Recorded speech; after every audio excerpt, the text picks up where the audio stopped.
नमस्कार। चलिए आपकी पाम का एनालिसिस करते हैं, क्या कुछ आपकी पाम बताती है। और पाम का एनालिसिस करने से पहले एक बार मैं आपकी कुंडली प्लस आपका डेट ऑफ बर्थ क्या बोलता है, यानी कि आपका मूलांक और जन्मांक क्या कह रहा है, ये इसको मैं बताती हूँ। देखिए, सबसे पहली बात तो हम जन्मांक की अगर हम बात करें तो जन्मांक आपका नंबर 8 है, जो कि शनि के द्वारा रूल होता है। तो 8 नंबर में क्या होता है ना, 8 नंबर जिनका भी जन्मांक हो या मूलांक हो, तो ऐसे जातक में स्ट्रगल बढ़ जाती है लाइफ में। कोई भी चीज़ बहुत संघर्ष के बाद मिलता है। ये नंबर ही 8 है ही स्ट्रगल का नंबर, लेकिन हाँ मिलता ज़रूर है। ऐसा नहीं कह सकते हैं कि नहीं मिलेगा, बहुत अच्छे से मिलता है, लेकिन आपको थोड़ा न्यायप्रिय, थोड़ा कर्मठ रहना पड़ेगा, पसीना एक तरह से बहाना पड़ेगा। जब तक आप पसीना नहीं बहाओगे तब तक आपको चीज़ें नहीं मिलेंगी। ठीक है, अब हम इन तीनों को ऐड करेंगे तो नंबर 2 आएगा। 2 नंबर जो कि के जो रूलिंग प्लेनेट होते हैं वो मून होते हैं, तो चंद्रमा के रूल करने की वजह से अब इन दोनों को आप मिलाएंगे जन्मांक मूलांक, तो ये अच्छा नहीं बोला गया है। एक बहुत इमोशनल, एक बहुत ही ज़्यादा प्रैक्टिकल। तो होता क्या है ना, जब आप 2 नंबर की बात करें तो ये भाग्यांक क्या बताता है। देखिए, जन्मांक आपके व्यक्तित्व को बताता है, लेकिन भाग्यांक क्या बताता है, वो ओवरऑल आपको करना क्या है लाइफ में, इस चीज़ को बताता है। तो करना क्या है, 2 नंबर, यानी केयरिंग वाला जॉब हो गया, काउंसलिंग का जॉब हो गया, केयरिंग का जॉब हो गया, टीचिंग का जॉब हो गया, जहाँ से लोगों को एक रास्ता मिलता है। ऐसे काम करेंगे तो उसमें आपको अच्छी सफलता मिलती है। टीचिंग लाइन हो गया, नर्सिंग लाइन हो गया, डॉक्टर, हीलिंग, ये सारे प्रोफेशन बने हुए हैं 2 नंबर वाले के लिए। चलिए अब मैं आती हूँ आपके पंचांग पे। देखिए, जन्म पंचांग की बात करें तो लगन कर्क है, आपकी राशि सिंह बन रही है, नक्षत्र मघा है, नक्षत्र है, तिथि सप्तमी तिथि को जन्म है, जो कि अच्छा बोला गया है। सूर्य का तिथि होता है, ये मघा नक्षत्र भी ठीक है। अब हम देखेंगे कि यहाँ पे लगन, सबसे पहले कर्क लगन जो होते हैं ना, थोड़ा सा इमोशनल लगन, थोड़ा क्या बहुत इमोशनल लगन होता है, केयरिंग नेचर भी आपका होता है। केतु बैठा हुआ है आपके लगन में ही। अब केतु बैठता है तो लोगों को अपने से डिटैचमेंट फील होने लगता है, तो इस वजह से आप कह सकते हैं कि आपको ना कभी कभी लाइफ में अकेलापन फील होना, एकदम से लोनलीनेस जो कहते हैं ना, एकदम अकेला रहना, अकेला फील होना, अकेले हो जाना, ये सब चीज़ें होते हैं लाइफ में। उसके बाद सबसे पहले हम लग्नेश की स्थिति देखेंगे। देखिए, लग्नेश की जो आपकी स्थिति है बहुत शुभ स्थिति में बैठा हुआ है। लग्नेश आपका चंद्रमा बन रहा है, चंद्रमा 2nd हाउस में बैठा हुआ है। 2nd हाउस में चंद्रमा शुभ भी होता है, अशुभ भी होता है। शुभ किस मैटर में होता है, देखिए, धन तो ये देता रहेगा, लेकिन धन ये रुकने नहीं देगा। ये चंचल प्लेनेट भी बोला जाता है, चंद्रमा चंचल, 15 दिन घटता है, 15 दिन बढ़ता है। तो ये आपको एक टाइम तक पैसा देगा, एक टाइम तक जितना देगा उसे डबल खर्च करा देगा। तो चंद्रमा की स्थिति यहाँ पे अच्छी नहीं बोलेगी, लेकिन यहाँ पे चंद्रमा की स्थिति में अच्छी क्यों बोलेगी, क्योंकि यहाँ पे मंगल का दृष्टि पड़ रहा है चंद्रमा पे, है ना। तो मंगल का जब दृष्टि पड़ता है तो चीज़ों में स्टेबिलिटी ला देता है, तो ये है। और वाणी तो आपका होगा ही अच्छा, काफ़ी वाणी, बहुत मधुर वाणी होगा, चंद्रमा है ना, तो बहुत अच्छा होता है। अब यहाँ पे दूसरे हाउस जो है ना, 5 नंबर है, इसका स्वामी सूर्य, 2nd हाउस का स्वामी सूर्य बैठा हुआ है 5th हाउस में। अब ये आपका संतान भाव का है, आपका ज्ञान का है, और ज्ञान का साथ साथ आपके एक तरह से प्रोफेशन को भी ये कभी डिसाइड करता है। तो यहाँ पे सूर्य और गुरु की युति तो अपने आप में बहुत बड़ी युति होती है। ये एक तरह से कहिए कि आप बहुत उच्च पोस्ट पे, या तो जैसे कोई यूनिवर्सिटी के प्रोफेसर हो गए आप, या फिर कहीं अच्छे उच्च पोस्ट पे आप हैं, तो ये बहुत अच्छे पोस्ट को देता है, पावर पोजीशन को देता है। संतान आपके बहुत संस्कारी होते हैं और बहुत ही हेल्प करने वाले होते हैं संतान। आपने मैसेज किया, मैंने पढ़ा है, बट आपको यहाँ पे कहीं ना कहीं राहु की महादशा में आपने कुछ गलती करा होगा, जिस वजह से ये, अदरवाइज कुंडली आपकी ज़्यादा निगेटिव नहीं है, आगे मैं चेक कर ही रही हूँ। तो यहाँ पे सूर्य की भी स्थिति अच्छी है, आपकी चंद्रमा की भी स्थिति, यानी कि आत्मा अच्छा है, मन अच्छा है, जो कुंडली का जो मेन बेस होता है ना, वो आपका अच्छा है। अब देखिए, 3rd हाउस में 6 नंबर है, 12th हाउस में 3 नंबर है, इन दोनों के स्वामी बुध हैं। बुध बैठे हुए 6 हाउस में, 6 हाउस में बुध बैठने से यहाँ विपरीत राजयोग बन रहा है। तो आपके लाइफ में नो डाउट इतना ज्यादा स्ट्रगल होगा कि आप खुद गिव अप करने के बारे में सोचेंगे कि अब बस, लेकिन जिस समय आप बस करेंगे ना, उसी समय आपकी किस्मत पलटेगी, उसी समय आपको बहुत कुछ मिलेगा, बहुत अच्छा होगा। ये स्ट्रगल जरूर कराता है, लेकिन देता भी बहुत अच्छा है। धन दौलत, कंपटीशन में कभी हार नहीं, ये सारी वैसे स्ट्रांग नहीं होंगे कोई भी आपके एनिमी, शत्रु वगैरह। 4th हाउस में 7 नंबर है, इसके स्वामी शुक्र। देखिए, 6, 8, 12 संघर्ष का भाव बोला गया है, तो ये आपके सुख का भाव है और ये इच्छा पूर्ति का भाव है। दोनों के स्वामी शुक्र बन रहे हैं, दोनों जाके बैठ गए 6 हाउस में। 6 हाउस में बैठने का मतलब ये हो गया कि संघर्ष बढ़ गया, सुख में संघर्ष, माता के सुख में संघर्ष, घर के सुख में संघर्ष, घर में सुख शांति नहीं, कोई इच्छा पूर्ति करे उसमें संघर्ष, दोस्त यार का धोखा मिलना उसमें संघर्ष, तो ये इच्छा जल्दी पूरी नहीं होती होगी आपकी, है ना। तो इन सभी चीजों में आपको संघर्ष दे देता है शुक्र, क्योंकि यहाँ के लॉर्ड बन के 6th हाउस में बैठ गया है। अब देखिए 7th हाउस और 8th हाउस में क्या है, इन दोनों के स्वामी शनि। अब शनि कहाँ बैठे हुए हैं, आपके शनि बैठ गए हैं 11th हाउस में। अब 11th हाउस में शनि बैठने से क्या हुआ कि यहाँ पे आपको आपकी पत्नी के साथ आपको बहुत ज़्यादा लॉयल रहना पड़ेगा, क्योंकि शनि लॉयलिटी को बताता है, लॉन्ग टर्म के रिश्ते को बताता है, परखता बहुत है जिस जगह पे जिस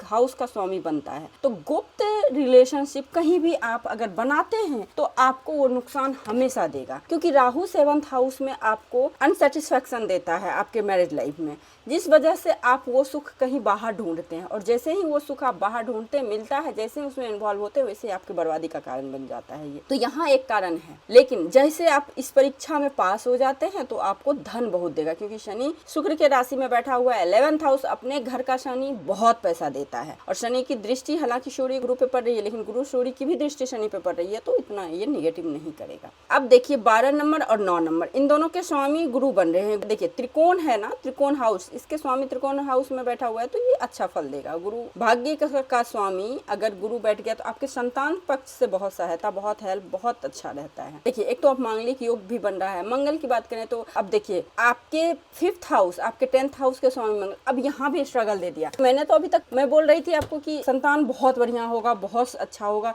लेकिन देखिए यहाँ पे एक प्रॉब्लम हो गया। 5th हाउस का लॉर्ड अगर आपके 8th हाउस में बैठ जाते हैं, 10th हाउस के लॉर्ड, तो यहाँ अगेन संघर्ष दे देता है। या तो आपके संतान या आप सर्जरी के क्षेत्र में जाइए, या फिर भूमि के क्षेत्र में जाइए, ऐसा प्रोफेशन करिए, कोई भी काम गुप्त तरीके से करिए तो सक्सेस। रोजगार करना है, रोजगार शुरू कर रहे हैं, रोजगार कर रहे हैं, क्या इनकम हो रहा है, बिल्कुल सेपरेट रखिए, गुप्त रखिए, काम होने के बाद खुद ब खुद लोगों को पता चलेगा। संतान संबंधी कोई गुड न्यूज आ रहा है, गुप्त रखिए, तभी सक्सेस होगा। तो ये सारी कुंडली आपकी बता रही है। अगर प्लेसमेंट की भी बात करें तो गुरु की प्लेसमेंट अच्छी है आपकी, है ना। 1 2 3 4 5वीं दृष्टि भाग्य भाव पे, भाग्य के बहुत धनी है। 7वीं दृष्टि लाभ तो पहुंचेगा है 8वीं 9वीं, तो ये अच्छा है। 9वीं दृष्टि पड़ रहा है आपके लगन पे, तो लगन तो उच्च पोस्ट को दिखाता है, ठीक है। अब देखिए आपका अगर हम नवमांश कुंडली एक बार देखें, यहाँ पे मंगल राहु आ गया, चंद्रमा खुद के में आ गया है, अगर सूर्य यहाँ पे देखिए, यहाँ पे मैरिड लाइफ यहाँ पे अगेन दिक्कत कर दिया ना, शादी का जिंदगी, और शनि यहाँ पे खैर ये तो धन दे देगा आपको, तो ये तो चलिए ठीक है, आपका नमाज तो ठीक है। थोड़ा सा देखिए राक्षस गण के है ना, तो थोड़ा सा कभी कभी अपनी गलती भी इंसान को मानना चाहिए, मानते नहीं हैं आप लोग। अभी 2015 से 33 के राहु का महादशा चल रहा है, इसी टाइम सारा बर्बादी होता है, और आपका तो खास करके ज्यादा, क्योंकि आपके 7th हाउस में बैठा हुआ है। अब देखिए यहाँ पे आप आइए, यहाँ पे आप 2023 से 26 के बीच में ये टाइम आपके लिए ठीक रहेगा। 23 से 26 चला गया, जून चला गया, खत्म कहानी। अब 26 से 27 भी अच्छा टाइम, राहु में केतु अच्छा काम करेगा। 30 तक फिर भी ठीक है। जब सूर्य आएगा ना तो फिर यहाँ पे दिक्कत होगा, यहाँ पे दिक्कत ईगो क्लेसेस होंगे, ईगो को, एरोगेंट को लेके प्रॉब्लम होगा, वर्क प्लेस पे प्रॉब्लम हो सकता है, ईगो को लेके। वाणी को एकदम से कंट्रोल में रखना है आपको। और जैसे ही आपकी गुरु की महादशा शुरू होगी फिर अगेन आपको अच्छा टाइम आएगा, जो कि 2033 से है अकॉर्डिंग टू कुंडली, है ना। अब आइए पाम। सबसे पहली बात तो आपकी पाम की अगर हम शेप को देखें तो ये जो है ना स्क्वायरी शेप में है, स्क्वायरी शेप में है, और थोड़ा सा चकोर ज़्यादा है ना। यहाँ पे आपका मंगल और चंद्रमा, मंगल ही कह लीजिए, ज़्यादा डेवलप है। इसमें भी आप देख सकते हैं मंगल का एरिया थोड़ा ज़्यादा डेवलप है, तो मंगल का एरिया है डेवलप है, तो साहस तो आपके अंदर बहुत बढ़िया है, साहस की कोई कमी नहीं है। उसके बाद आप फिंगर की सेटिंग को देखें तो स्ट्रगल के बाद अपॉर्चुनिटी को ग्रैब करके आगे बढ़ने की क्वालिटी आप में है। आपकी मैरिड लाइफ यहाँ पे भी खराब लग रही है, मुझे दिख नहीं रही है सही। अब यहाँ पे देखिए तो यहाँ पे आप देखेंगे कि खरी खरी लाइन है, खरी खरी, लेकिन यहाँ पे है देखिए ये आपके रिलेशन जो होते हैं ना, रिलेशन ससुराल हो गया या फिर अपने लोग, उनसे प्रॉब्लम होता है, ठीक है। तो ये चीज़ है। नोट्स क्लियर तो स्पष्ट बोलना सुनना पसंद करते हैं ऐसे ज़्यादा। और उसके बाद अगर फिंगर की बात करें तो गुरु की फिंगर की लेंथ सूर्य की फिंगर की लेंथ लगभग बराबर है, तो जो कि सूर्य गुरु की युति भी आपके कुंडली में बनी हुई है। तो जिस वजह से क्या होता है ना कि आपके अंदर स्वाभिमान और महत्वाकांक्षा दोनों बैलेंस में है, दोनों अच्छा है, इसमें कोई दिक्कत नहीं है, दोनों सही है।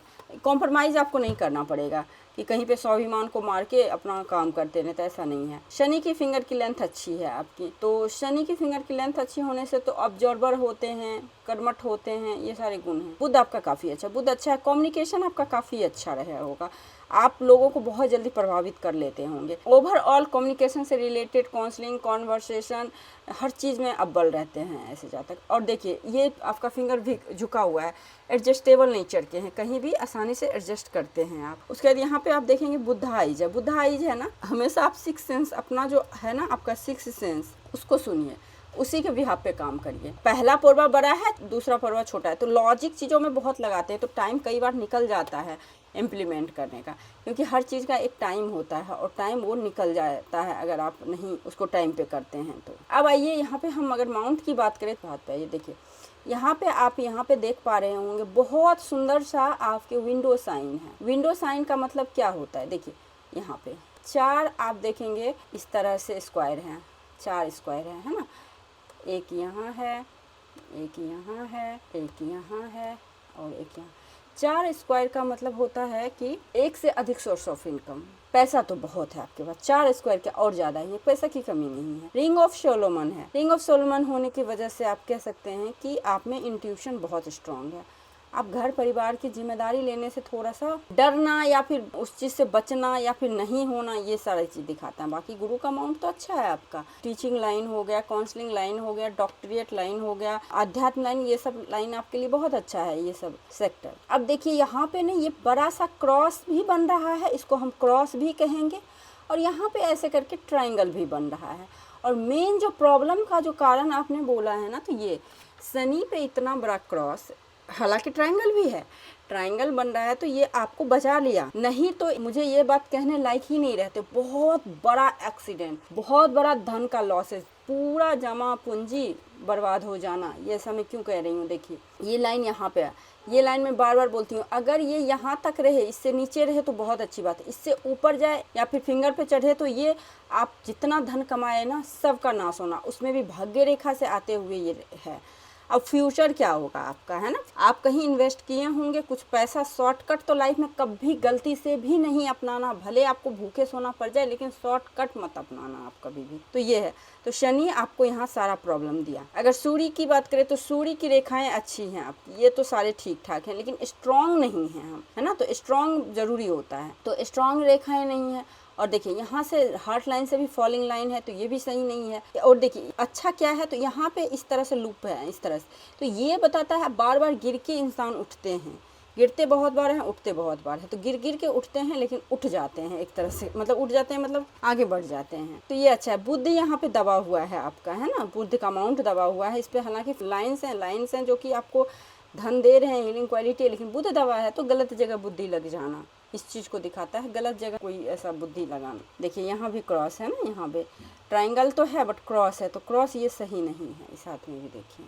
अब मंगल की बात करते हैं, आपका मंगल बहुत बेहतरीन है। मंगल का एक तो माउंट उभरा हुआ है, ऊपर से क्या है ना, मंगल पे ये लाइन है, ये बुध रेखा है हालांकि, लेकिन ये लाइन अच्छा बोला गया है जमीन जायदाद के पॉइंट ऑफ व्यू से, आपके साहस पराक्रम के पॉइंट ऑफ व्यू से। उसके बाद बाहरी मंगल अच्छा है। चंद्रमा की बात करें तो चंद्रमा ठीक है, ना निगेटिव है ना पॉजिटिव है। नींद ठीक ठाक आ जाती होगी, ऐसा नहीं कि नींद की भी प्रॉब्लम रहती होगी।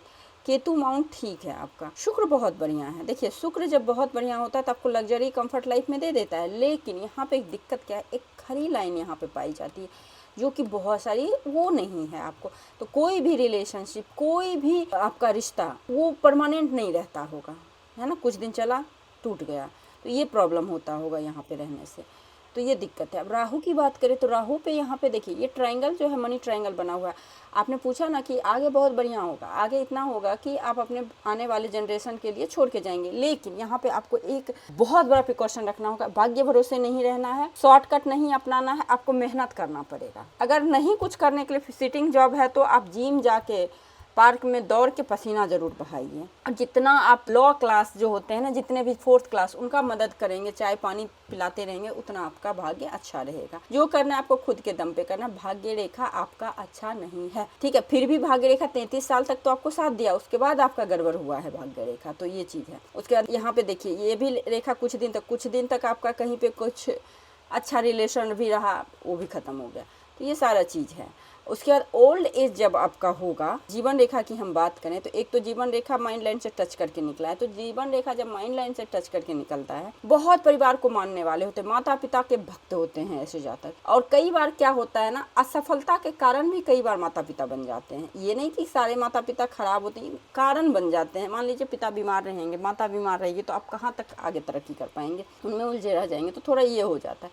हाँ, लेकिन क्या है ना कि आप 55 के बाद आपको ट्रैवलिंग का बड़ा शौक होगा, खूब घूमेंगे फिरेंगे। तो घूमेंगे फिरेंगे तो ऐसे थोड़ी घूमेंगे, जब तक पैसा नहीं होगा। तो 55 प्लस 60 कर लीजिए, तो आपको जो जो ओल्ड एज होगा बढ़िया रहेगा आपका। थोड़ा सा हेल्थ इश्यूज रहेंगे आपको, लेकिन हेल्थ इश्यूज के साथ भी आप लाइफ को एंजॉय करेंगे, क्योंकि लाइफ लाइन ठीक है। यहाँ पे देखिए इतने सारे राहु रेखा, तो ये स्ट्रगल को बीच में तो लाइफ आपका अच्छा होगा 28 से 33-35 तक, उसके बाद फिर दिक्कतें शुरू हुई होगी। उसके बाद भाग्य रेखा की हम बात करें तो भाग्य रेखा यहाँ तक ठीक है, उसके बाद अच्छा नहीं है। अच्छा, यहाँ पे आप देखेंगे तो फीस नुमा आकृति भी बनी हुई है, तो फीस ये पैसा देता है। आप ऑनलाइन काम करते हैं उसमें पैसा देता है। शेयर मार्केट मत करिएगा, शेयर मार्केट में मत जाइएगा आप। माइंड लाइन आपका कितना अच्छा है, देखिए लॉन्ग माइंड लाइन है। लॉन्ग माइंड लाइन वाले ज़्यादा कोई चीज़ को बहुत जल्दी सीखते हैं, इम्प्लीमेंट भी करते हैं, डिसीजन भी अच्छा लेते हैं। तो इस माइंड लाइन का फ़ायदा उठाइए आप, स्थिर से स्टेबिलिटी के साथ चीज़ों को सोचिए। इमोशंस तो ज़्यादा नहीं है आपके अंदर, ये नहीं कहूँगी मैं इमोशंस में आकर आपने कुछ गलत डिसीजन लिया, आप शॉर्टकट अपनाने के चक्कर में आपने डिसीजन गलत लिया होगा। यहीं तक आपका है, एक तरह से शनि तक है। थोड़ा सेल्फिश तो होते हैं आप लोग, है ना, सेल्फिश होते हैं, चीज़ों को कैलकुलेट करके ही काम करते हैं कोई भी चीज़ को। और उसके बाद जो ये रेखा जो आपने बोला था ना अंदरूनी से सूर्य पे, ये सारे लॉसेज को बताते हैं। यहाँ पे आपका फिजिकली, मेंटली, फिनेंशियली, हार्टली, चारों तरीके से लॉसेस को दिखाता है। और सबसे बड़ा सूर्य को टच करने का मतलब है कि आपके आत्मा पे वार करना, आत्मा हिल जाना, कहते हैं ना, वैसा दुख होता है जातक को। 40 के राउंड का है, देखिए ये वाला भी तो लाइन एकदम से कट कट के जा रहा है ना, 40 है, फिर ये है, तो ये सारा चीज़ें यहाँ पे दिख रहा है। तो मैं एक ओवरऑल उपाय में बता देती हूँ आपको। देखिए कुछ मत करिए, 2 काम जरूर करिए। एक तो आप शिवलिंग पे जल चढ़ाइए, नमः शिवाय का जाप 108 बार करिए सुबह और शाम। दूसरा, सूर्य देव को जल दीजिए, ओम घृणी सूर्य सूर्याय नमः, इस मंत्र का जाप करिए। ये 2 चीज़ लाइफ टाइम करते रहिए, ठीक है। सूर्य भगवान को जब जल दीजिएगा तो तांबे का पात्र होना चाहिए, उसमें लाल चंदन हो और चावल हो, इसको डाल के आप दीजिए, तो सारी परेशानी से आपको निजात मिल जाएगा। आगे की लाइफ आपने पूछा स्पेशली, तो आगे की लाइफ मुझे अच्छी दिख रही है, बस 2-3 चीज़ों का प्रिकॉशन रखना है आपको। तो आई थिंक मैंने आपके हथेली का पूरा विश्लेषण कर दिया। इसके बाद कोई लाइन्स, रेखाएं, चिन्ह, सवाल रह गई हो तो आप मेरे से पूछ सकते हैं। नमस्कार।